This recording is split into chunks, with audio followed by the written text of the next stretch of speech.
এখন তো বয়ানের ভিতরে বহুত পণ্ডিতি আছে। হ্যাঁ, পণ্ডিতি এগুলো আমরা জানি না যে আল্লাহর রহমতে আপনাদের দোয়া এমন না। আমরা লক্ষ লক্ষ মানুষের সামনে বয়ান করি এই সমস্ত পণ্ডিতি বয়ান। আপনাদের এইটা সুবন্ডনডিটা একটা রুহানি জায়গা। এখানে বুজুর্গানের দিনের কদম পড়ছে, এখানে ফটিয়ার মুফতি সাহেব রহমতুল্লাহ আলাইহির কদম পড়ছে, এখানে নানুপুরি হুজুর রহমতুল্লাহ আলাইহির কদম পড়ছে, এখানে আমার শায়েখ হযরত মাওলানা শাহ জমিরউদ্দিন নানুপুরি রহমতুল্লাহ আলাইহির কদম পড়ছে। এটা বুজুর্গানের দিনের কদম পড়া জায়গা, রুহানি জায়গা।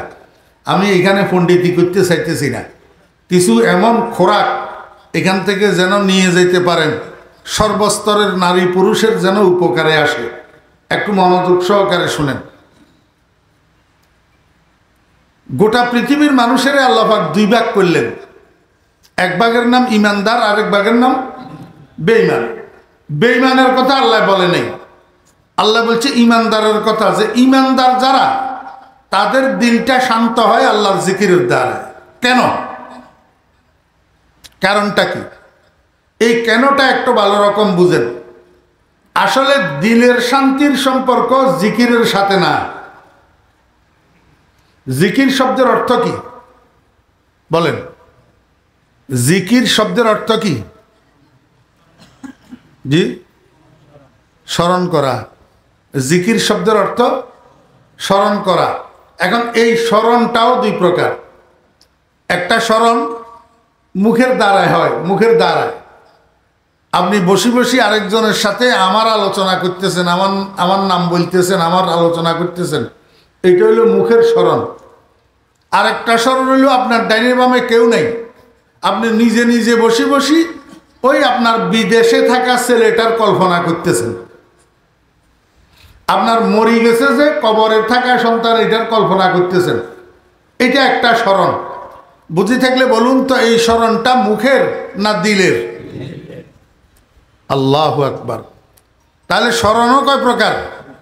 দুই প্রকার, মুখের স্মরণ আর দিলের স্মরণ। এখন একজন মানুষ আরেকজন মানুষকে স্মরণ করে কেন? কেন স্মরণ করে? একজন মানুষ আরেকজন মানুষকে দুই কারণে স্মরণ করে, হয় ভালোবাসার কারণে আর না হলে দুশ্মনির কারণে। দুশ্মনেও দুশ্মনকে কি করে? স্মরণ করে। আর ভালোবাসার মানুষেও ভালোবাসার মানুষকে স্মরণ করে।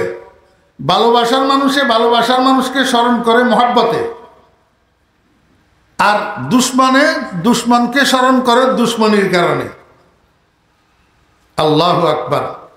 এখন একজন মানুষ আরেকজন মানুষকে যখন মহব্বতে স্মরণ করে, তখন এই স্মরণের দ্বারাই দিলে শান্তি পায়।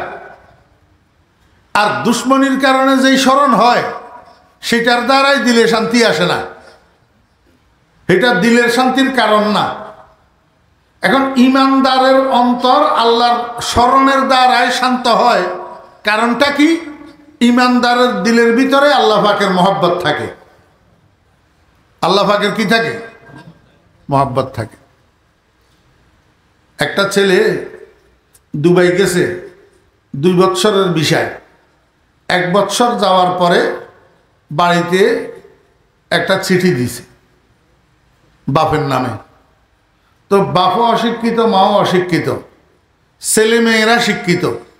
তো বাড়িতে মেয়ে একটা আছে 13-14 বছর বয়স। এইটারে মায় চিঠি এইটা দিছে, কয় তুই একটু পড়ি আমাদেরকে শোনা, চিঠির মধ্যে আমার ছেলে কি লিখলো।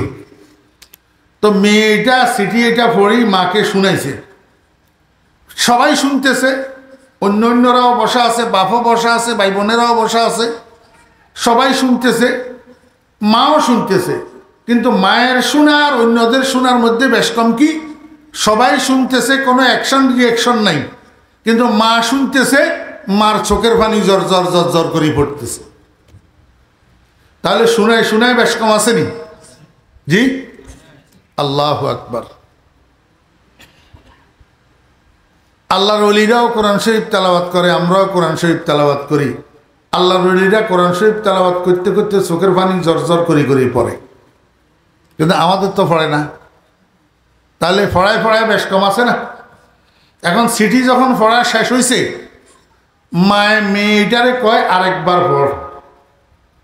তো 7 বছরের বাচ্চা একটা আছে, পুরা অবুঝো না, পুরা বুঝদারও না। এটা কয় মা একবার পড়ছে যে হয়েছে, তো তুমি আবার কেন পড়তে বলতেছ? কয় তুই বুঝবি না, আবার পড়। তা আবার পড়ছে সিঁড়ি, এটা শুরু থেকে শেষ পর্যন্ত। এবারও মা শুনে আর কান্দে, চোখের পানি ঝরঝর করি পড়ে। তো 2বার যখন পড়া হয়েছে, আর তো বলতে পারে না, আবার পড়। তো এইবার কয় সিটিটা আমার কাছে দে। তো সিটি মায়ের হাতে লইয়া এই মা সিটি এটার দিকে তাকাই রইছে আর কাঁদতেছে, চোখের পানি ঝরঝর করি সিটির উপরে পড়তেছে। ওই 7 বছরের বাচ্চা এটা কয় মা তুমি তো লেখাপড়া জানো না। আপনারা আমার কথা বুঝতেছেন? তুমি তো লেখাপড়া জানো না, তুমি কোনো সিটি পড়তে পারো না, বুঝো না, তো সিটি এটার দিকে তাকাই তুমি কান্দো কেন? মায় কয় ডন, তোরে এটা আমি কেমনে বুঝাবো? আমি সিটি পড়তেও পারি না, সিটি বুঝিও না, এই কথা ঠিক, কিন্তু এটা আমার কলিজার টুকরার হাতের লেখা। তো আমার কলিজার টুকরার হাতের লেখা, এটার দিকে তাকাইলে আমার কাছে মনে হয় যেন এই চিঠির ভিতরে আমার কলিজার টুকরার চেহারা দেখা যায়। প্রত্যেকটা অক্ষরে অক্ষরে আমি আমার ছেলের চেহারা দেখি এই চিঠির ভিতর। এই জন্য চিঠির দিকে তাকাইয়া কান্দি। বুঝি থাকলে বলেন, এই চিঠি শুনতে শুনতে আর চিঠির দিকে তাকাইতে ছেলের একটা স্মরণ মায়ের কাছে আসছেনি? এটা কি মুখের স্মরণ না অন্তরের স্মরণ? আল্লাহু আকবার। এই অন্তরের স্মরণ, এটা আশার দ্বারা চোখের পানি বাইর হইতেছে। কেন? ওই যে মার অন্তরের মধ্যে এরা যতজনে শুনছে সবাইয়ের মধ্যে মহব্বত আছে, কিন্তু মার কলিজায় যেই পরিমাণ মহব্বত সন্তান এটার জন্য আছে, এরকম আর কারো কলিজায় নাই। তাহলে বোঝা গেল, যেখানে মহব্বতের পরিমাণ যত বেশি, সেখানে স্মরণের দ্বারায় শান্তি তত বেশি। অক্ষরে অক্ষরে আমি আমার ছেলের চেহারা দেখি এই চিঠির ভিতর। এই জন্য চিঠির দিকে তাকাইয়া কান্দি।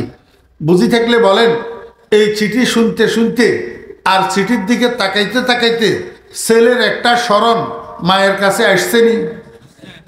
এটা কি মুখের স্মরণ না অন্তরের স্মরণ? আল্লাহু আকবার। এই অন্তরের স্মরণ, এটা আশার দ্বারা চোখের পানি বাইর হইতেছে। কেন? ওই যে মার অন্তরের মধ্যে এরা যতজনে শুনছে সবাইয়ের মধ্যে মহব্বত আছে, কিন্তু মার কলিজায় যেই পরিমাণ মহব্বত সন্তান এটার জন্য আছে, এরকম আর কারো কলিজায় নাই। তাহলে বোঝা গেল, যেখানে মহব্বতের পরিমাণ যত বেশি, সেখানে স্মরণের দ্বারায় শান্তি তত বেশি।